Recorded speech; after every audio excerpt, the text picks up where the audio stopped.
Bonjour, je m'appelle Caroline, je suis nutritionniste à la Maison L'Éclaircie et pour cette vidéo, je vous parle de la troisième clé du rétablissement, la confiance.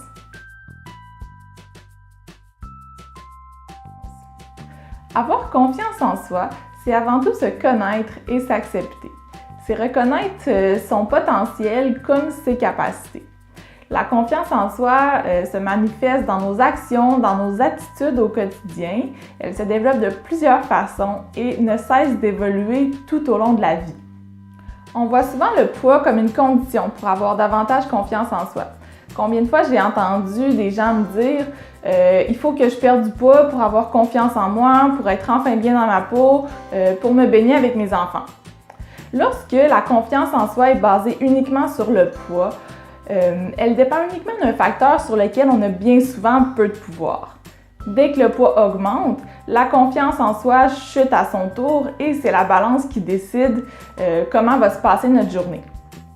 Pour une personne atteinte d'un trouble alimentaire, ce poids ne sera jamais assez bas et l'idéal ne sera jamais atteint.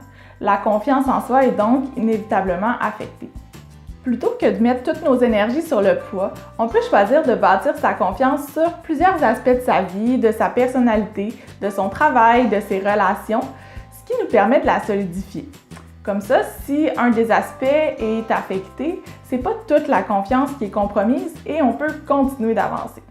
Un conseil que je pourrais vous donner, c'est d'éviter de se comparer avec les autres et par le fait même, ne pas viser la perfection.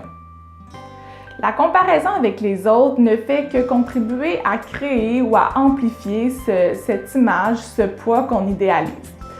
Un exemple bien connu, c'est les standards de beauté véhiculés par les médias. On n'a qu'à penser à Instagram, qui contribue à renforcer cet idéal et à augmenter l'insatisfaction corporelle. Lorsqu'on vise la perfection, on entretient l'illusion que cette perfection-là existe et on perdra confiance en soi parce qu'on n'arrivera pas à l'atteindre. Pour la personne qui vit un trouble alimentaire, avoir confiance en soi, c'est aussi accepter de voir ses forces, travailler sur soi et être confiant de pouvoir atteindre son rétablissement. C'était la troisième clé du rétablissement, la confiance. Je vous souhaite une super belle semaine de sensibilisation aux troubles alimentaires et revenez-nous demain pour la prochaine clé.